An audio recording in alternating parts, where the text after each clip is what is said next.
नमस्कार दोस्तों, स्वागत है आपका हमारे YouTube चैनल SC हिंदी गुरुजी पर। आज से अपन अपने हिंदी साहित्य इतिहास की सीरीज शुरू कर रहे हैं, जो विशेष रूप से वरिष्ठ अध्यापक, स्कूल व्याख्याता, कॉलेज व्याख्याता और UGC नेट के लिए महत्वपूर्ण रहने वाली है। अब अपन पढ़ते हैं हिंदी साहित्य का इतिहास। इसके अंतर्गत देखिए, इतिहास शब्द की व्युत्पत्ति इति प्लस है प्लस एस के संयोग से बना है।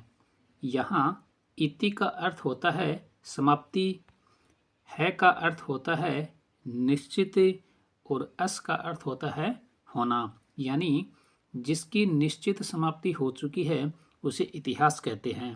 आगे देखिए, इतिहास के प्रथम व्याख्याता हेरोडोटस ने इतिहास को खोज, गवेषणा या अनुसंधान के अर्थ में ग्रहण करते हुए उसके 4 लक्षण स्वीकार किए हैं। और वो कौन कौन से हैं वो देखिए। पहला देखिए, इतिहास वैज्ञानिक विद्या है, अतः इसकी पद्धति आलोचनात्मक होती है। इसकी पद्धति कैसी होती है? आलोचनात्मक। सेकंड देखिए, यह मानविकी के अंतर्गत आता है, अतः मानव जाति से संबंधित है। थर्ड देखिए, इसके तथ्य निष्कर प्रमाण पर आधारित होते हैं। और फोर्थ देखिए, यह अतीत के आलोक में भविष्य पर प्रकाश डालता है। इसमें देखिए, इतिहास लेखन के प्रति भारतीय दृष्टिकोण आदर्शमूलक एवं अध्यात्मवादी रहा। कैसा रहा? आदर्शमूलक एवं अध्यात्मवादी। नेक्स्ट देखिए, पाश्चात्य इतिहास दर्शन विकासवादी दृष्टिकोण को मान्यता देता है। इसमें देखिए, पहला देखिए, डार्विन का विकासवाद प्राणी शास्त्र पर आधारित है। किस पर आधारित है? प्राणी शास्त्र पर। सेकंड देखिए, मार्क्सवाद का विकासवाद अर्थशास्त्र पर आधारित है। और थर्ड देखिए, स्पेंसर का विकासवाद भौतिक शास्त्र पर लागू होता है। अब देखिए, आचार्य रामचंद्र शुक्ल ये क्या कहते हैं वो देखिए, प्रत्येक देश का साहित्य वहाँ की जनता की चित्तवृत्ति का संचित प्रतिबिंब होता है। और यह क्वेश्चन DSSB PGT 2018 में पूछा गया है। इसके आगे की व्याख्या देखिए, तब यह निश्चित है कि जनता की चित्तवृत्ति के परिवर्तन के साथ साथ साहित्य के स्वरूप में भी परिवर्तन होता चला जाता है। आदि से अंत तक इन्हीं चित्तवृत्तियों की परंपरा को परखते हुए साहित्य परंपरा के साथ उनका सामंजस्य दिखाना ही साहित्य का इतिहास कहलाता है। शुक्ल जी की यह भी धारणा है कि साहित्य का इतिहास कवियों का वृत्त संग्रह न होकर साहित्य की प्रवृत्ति का इतिहास होता है। अब देखिए, डॉक्टर गणपति चंद्रगुप्त के अनुसार ये क्या कहते हैं, साहित्य के क्षेत्र में सर्जन शक्ति साहित्यकार की नैसर्गिक प्रतिभा, सांस्कृतिक परंपराओं, युगीन चेतना और क्रिया प्रतिक्रिया से प्रेरित होकर गतिशीलता प्राप्त करती है। अब देखिए, नैसर्गिक का अर्थ क्या होता है वो देखिए, स्वाभाविक, प्राकृतिक, कुदरती, यानी कोई गलत काम होने पर उसके विरुद्ध प्रतिक्रिया होना नैसर्गिक होता है। आगे देखिए, हिंदी साहित्य के इतिहास दर्शन के अंतर्गत निम्न तथ्यों का समावेश किया जा सकता है। और वो तथ्य कौन कौन से हैं वो देखिए। एक नंबर पर देखिए, साहित्यकार की प्रतिभा और व्यक्ति का अध्ययन। सेकंड देखिए, युगीन चेतना का अध्ययन। थर्ड देखिए, साहित्यिक एवं सांस्कृतिक परंपराओं का अध्ययन। और फोर्थ देखिए, साहित्यकार द्वारा अभीष्ट प्राप्ति। हिंदी साहित्य इतिहास लेखन की 4 पद्धतियाँ रही। कितनी पद्धतियाँ रही? 4। और वो कौन कौन सी हैं और उसके अनुसार किनका साहित्य आता है वो देखिए। पहला नंबर पर देखिए, वर्णानुक्रम पद्धति, और इसके अंतर्गत साहित्य आता है गारसा दत्तासी व शिव सिंह सेंगर का इतिहास। सेकंड देखिए, कालानुक्रम पद्धति, इसके अंतर्गत देखिए ग्रियर्सन व मिस्र बंधुओं का इतिहास। थर्ड देखिए, वैज्ञानिक पद्धति, इसके अंतर्गत देखिए गणपति चंद्रगुप्त का इतिहास। फोर्थ देखिए, विधेयवादी पद्धति, इसमें देखिए रामचंद्र शुक्ल का इतिहास आता है। विदेकवादी पद्धति के जनक हिप्पोलाइथ तेन या वेन माने जाते हैं, जिन्होंने विदेकवादी पद्धति को 3 शब्दों में बांटा है। और वो 3 शब्द कौन कौन से हैं वो देखिए, जाति, वातावरण व क्षण विशेष। आगे देखिए, हिंदी में साहित्य का इतिहास लिखने की इस पद्धति का सूत्रपात रामचंद्र शुक्ल ने किया, लेकिन शुक्ल जी ने तदयुगीन वातावरण के संदर्भ में रचनाओं का साहित्यिक मूल्यांकन पर बल दिया। रामचंद्र शुक्ल हिंदी के पहले विदेकवादी साहित्य इतिहासकार हैं।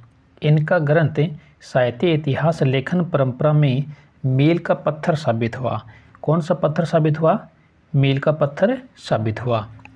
साहित्य इतिहास की व्यवस्था में जर्मन चिंतकों द्वारा युग चेतना का सिद्धांत स्थापित किया गया। कौन सा सिद्धांत?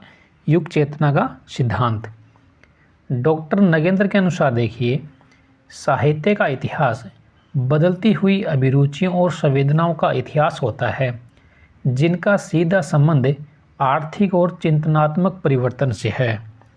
आगे देखिए, काल विभाजन और नामकरण। इसमें देखिए, हिंदी साहित्य इतिहास लेखन की प्रमुख समस्या है। क्या?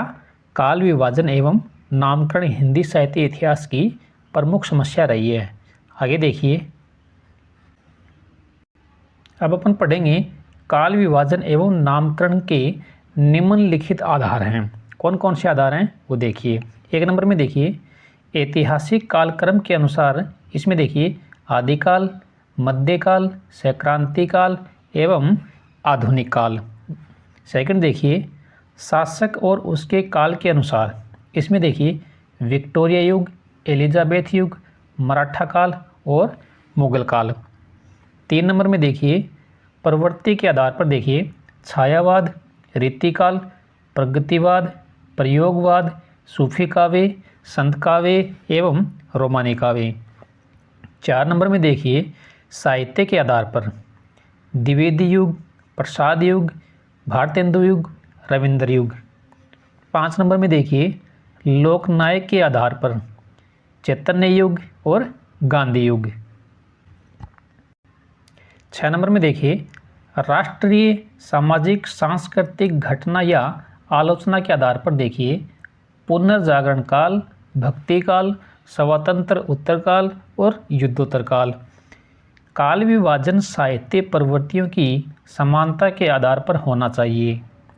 नेक्स्ट देखिए, कालों का नामकरण यथासंभव मूल चेतना यानी प्रधान प्रवृत्ति को आधार बनाकर करना चाहिए। युगों का सीमांकन मूल प्रवृत्तियों के आरंभ और समापन के अनुसार होना चाहिए। काल की मूल प्रवृत्ति का निर्धारण प्रमुख ग्रंथों पर करना चाहिए। अब अपन पढ़ेंगे वक्तव्य एवं काल विभाजन। इसमें देखिए, आचार्य शुक्ल ने अपने से पहले लिखे गए साहित्य इतिहास ग्रंथों को कविवृत्त संग्रह कहा है। क्या कहा है शुक्ल ने? कविवृत्त संग्रह। इसमें देखिए 1 नंबर में शिव सिंह सरोज को देखिए शुक्ल ने क्या कहा है? कविवृत्त संग्रह कहा है। 2 नंबर में देखिए modern vernacular literature of northern Hindustan, इसको देखिए शुक्ल ने क्या कहा? बड़ा कविवृत्त संग्रह कहा है।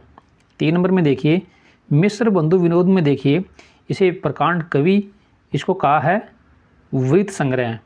आगे देखिए, अब अपन आगे पढ़ेंगे साहित्य इतिहास लेखन की परंपरा। इसमें देखिए पहले नंबर पर देखिए गार्सा द तासी, इनकी रचना है इस्तवार द लिटरेचर एंदु ए हिंदुस्तान, ये इनकी प्रसिद्ध रचना है और यह क्वेश्चन यूपी पीजीटी 2002 में पूछा गया है। आगे देखिए, कालानुक्रम लिखा गया हिंदी साहित्य का प्रथम इतिहास ग्रंथ है और यह क्वेश्चन जीआईसी पीजीटी 2009 में पूछा गया है। इसकी रचना के 2 संस्करण प्रकाशित हुए। प्रथम संस्करण में देखिए इसके 2 भाग हैं। पहला भाग 1839 ईस्वी में प्रकाशित हुआ और दूसरा भाग 1847 ईस्वी में प्रकाशित हुआ। द्वितीय संस्करण में देखिए प्रथम व द्वितीय भाग 1870 ईस्वी में प्रकाशित हुए और तीसरा भाग प्रकाशित हुआ 1871 ईस्वी में। इसके 3 खंड हैं। आगे देखिए, प्रथम भाग प्रकाशित कब हुआ? 1839 ईस्वी में। और यह क्वेश्चन स्कूल शिक्षा प्राध्यापक भर्ती 2022 में पूछा गया है। नेक्स्ट देखिए, यह फ्रेंच भाषा में रचित है। इस्तवार द लिटरेचर इंदो ए हिंदुस्तानी, यह कौन सी भाषा में है? फ्रेंच भाषा में। और यह क्वेश्चन राजस्थान कॉलेज लेक्चरर 2014 में पूछा गया है।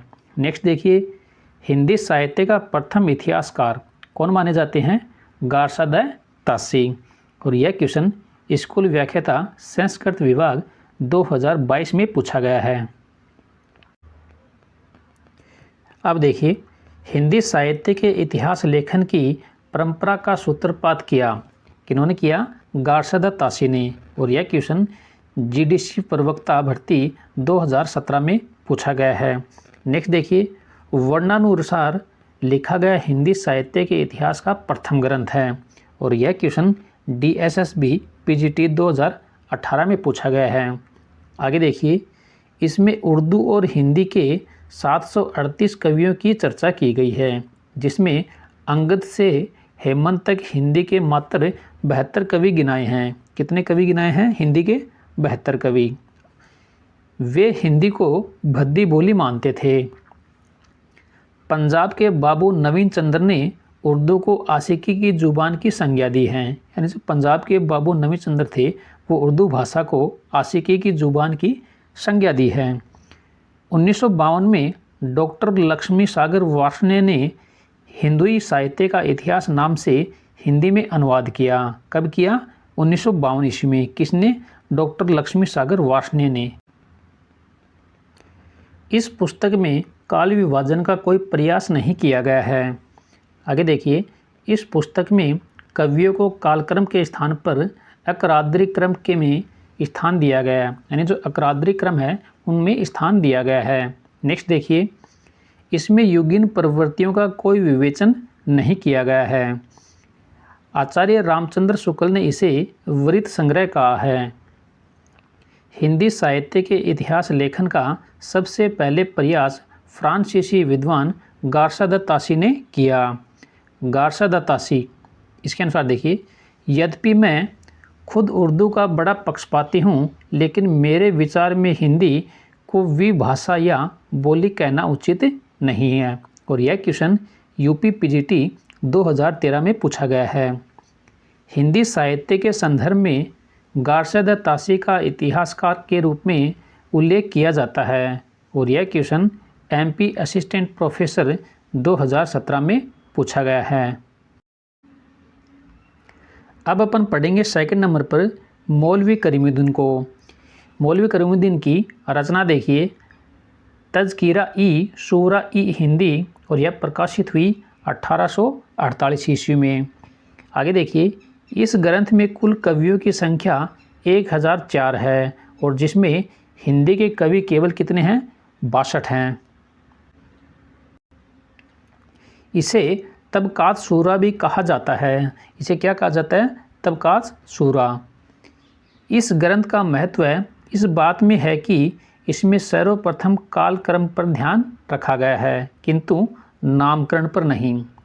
नेक्स्ट पढ़ेंगे अपन 3 नंबर पर महेश दत्त शुक्ल को।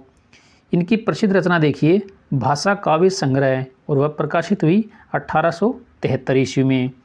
4 नंबर में देखिए, यह हिंदी भाषा में लिखा गया प्रथम हिंदी साहित्य इतिहास संबंधी ग्रंथ है। कौन सा? भाषा काव्य ग्रंथ है। अब अपन पढ़ेंगे शिव सिंह सेंगर को। शिव सिंह सेंगर की रचना देखिए, इनकी रचना थी शिव सिंह सरोज, और यह प्रकाशित हुई थी 1883 ईस्वी में।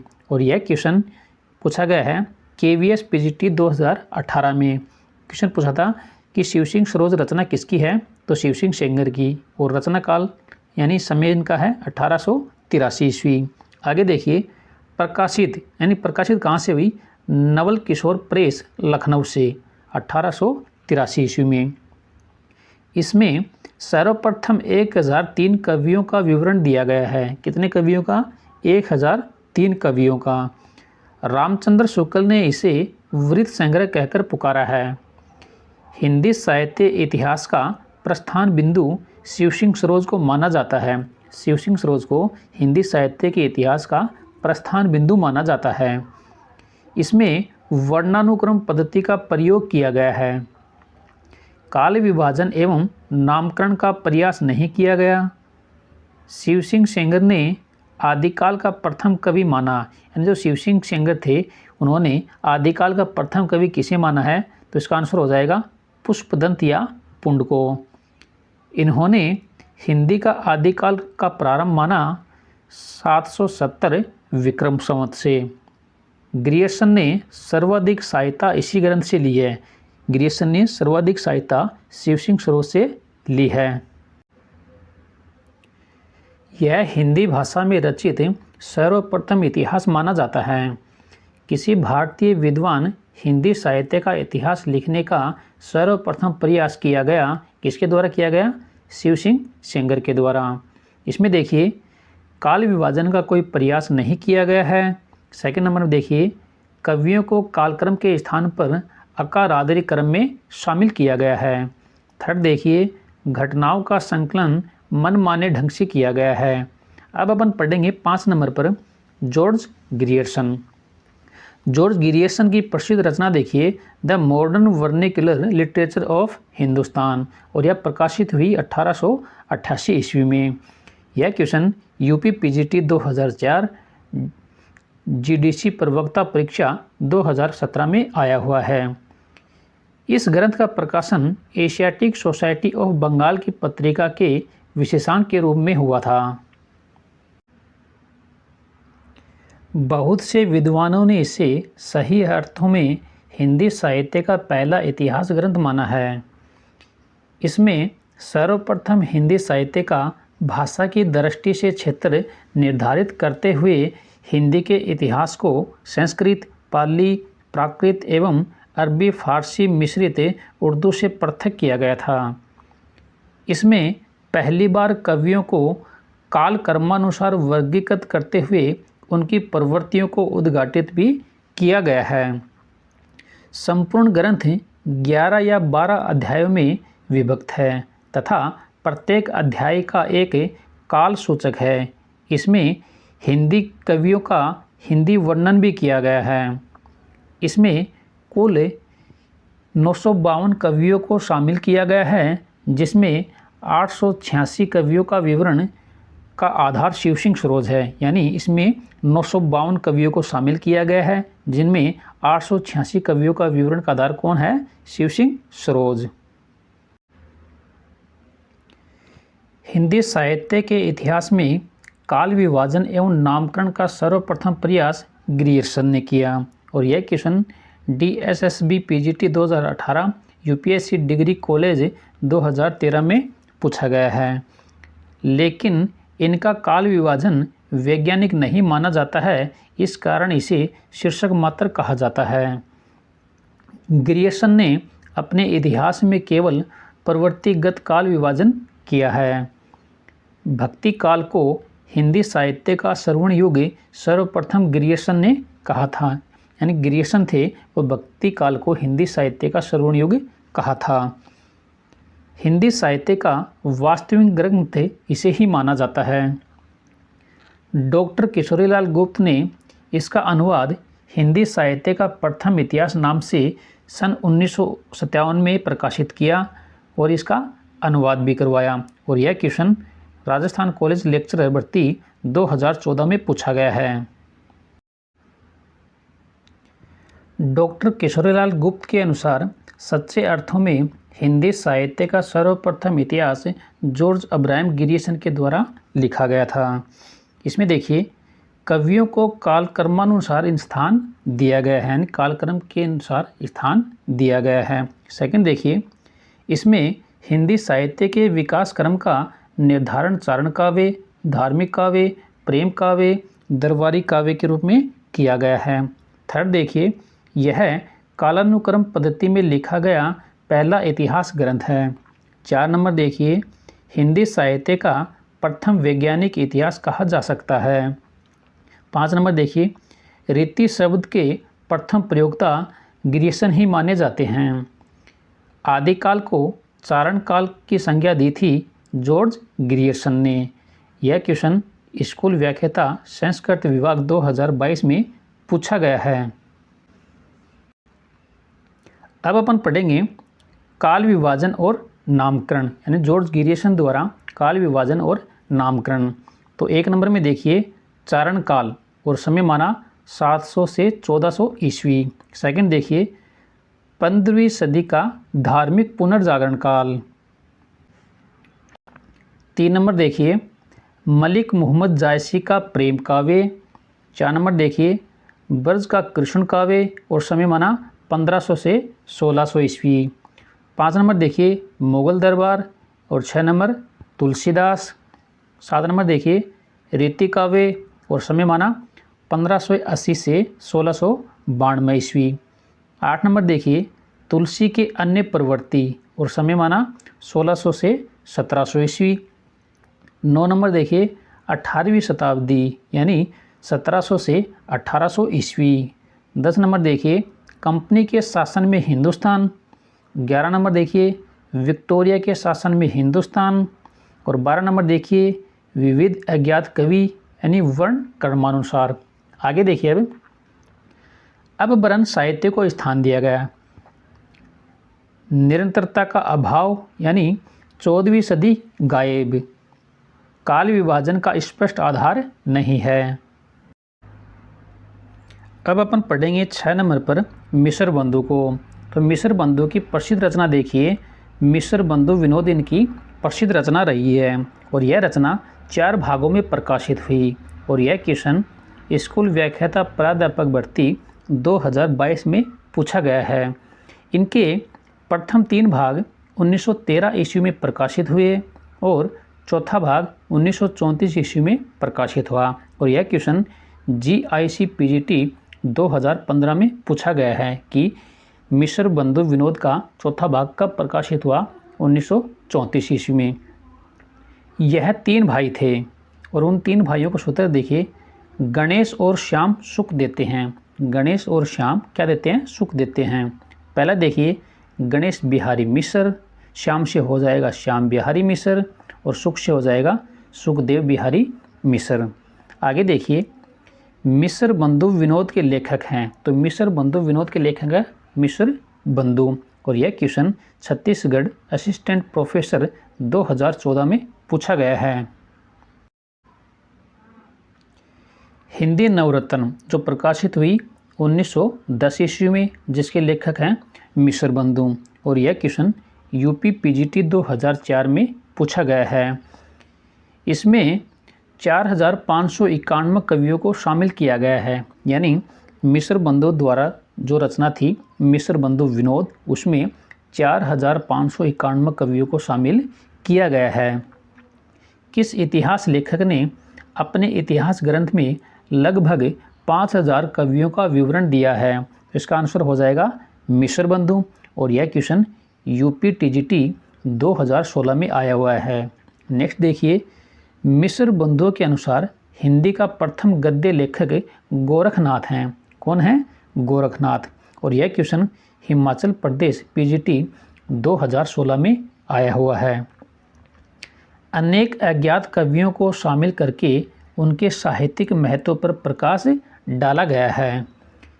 कवियों के जीवन चरित्र के वर्णन के साथ साथ साहित्य के विभिन्न अंगों पर प्रकाश डाला गया है। हिंदी साहित्य इतिहास का इतिवृत्तात्मक लेखन सबसे पहले मिश्र बंधुओं ने किया। इन्होंने एक ही कालखंड के 2 उपभागों में विभाजित करने की पद्धति का प्रचलन किया। यानी एक ही कालखंड के 2 उपभाग किए। किन्होंने? मिश्र बंधुओं ने।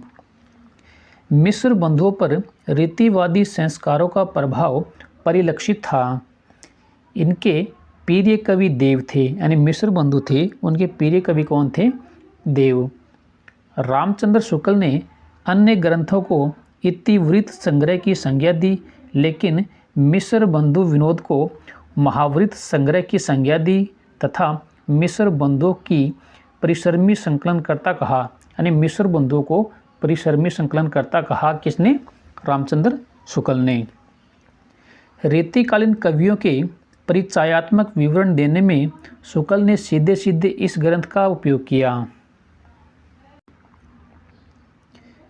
अब देखिए मिश्र बंधुओं द्वारा काल विभाजन, इनके द्वारा काल विभाजन कैसे किया गया, किस प्रकार किया गया वो देखिए।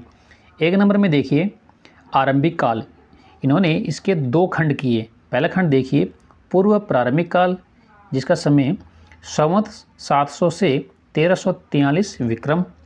सेकंड देखिए उत्तरारंभिक काल, संवत 1344 से 1444 विक्रम। सेकंड देखिए माध्यमिक काल, इसके भी उन्होंने 2 खंड किए। इसमें देखिए पहला पूर्व माध्यमिक काल, संवत 1445 से 1560 विक्रम। सेकंड देखिए प्रौढ़ माध्यमिक काल, जिसका समय देखिए संवत 1561 से 1680 विक्रम। थर्ड देखिए अलंकृत काल, इसके भी उन्होंने 2 कालखंड किए। पहला देखिए पूर्व अलंकृत काल, संवत 1681 से 1790 विक्रम। सेकंड देखिए उत्तरालंकृत काल, संवत 1791 से 1889 विक्रम। आगे देखिए 4 नंबर पर परिवर्तन काल, इसका समय देखिए संवत 1890 से 1925 विक्रम। और यह क्वेश्चन यूपी पीजीटी 2009 में पूछा गया है। 5 नंबर में देखिए वर्तमान काल, और जिसका समय है संवत 1926 से विक्रम से अब तक। आदिकाल को प्रारंभिक काल नाम किसने दिया? तो इसका आंसर हो जाएगा मिश्र बंधुओं ने। और यह क्वेश्चन यूपी पीजीटी 2013 में पूछा गया है। आगे देखिए रीतिकाल को अलंकृत काल नाम दिया मिश्र बंधुओं ने, और यह भी क्वेश्चन यूपी पीजीटी 2013 में पूछा गया है। नेक्स्ट देखिए हिंदी साहित्य के उत्तर मध्यकाल को अलंकृत काल कहने वाले विद्वान कौन हैं? तो इसका आंसर हो जाएगा मिश्र बंधु। और यह क्वेश्चन राजस्थान स्कूल शिक्षा प्राध्यापक परीक्षा 2018 में पूछा गया है। आगे देखिए कालखंडों के नामकरण में समान पद्धति नहीं अपनाई गई। इस काल विभाजन का कोई सुस्पष्ट आधार नहीं है। इनका काल विभाजन बहुत ही जटिल है, क्योंकि कालों की संख्या अधिक है, उपभाग अनावश्यक हैं। अपभ्रंश की रचनाओं को शामिल किया गया है। परिवर्तन काल नाम असंगत है। आज की वीडियो में ही इतना ही। इसके नेक्स्ट वीडियो में अपन पढ़ेंगे आचार्य रामचंद्र शुक्ल को। तब तक के लिए नमस्कार, और सेकंड वीडियो का वेट कीजिए।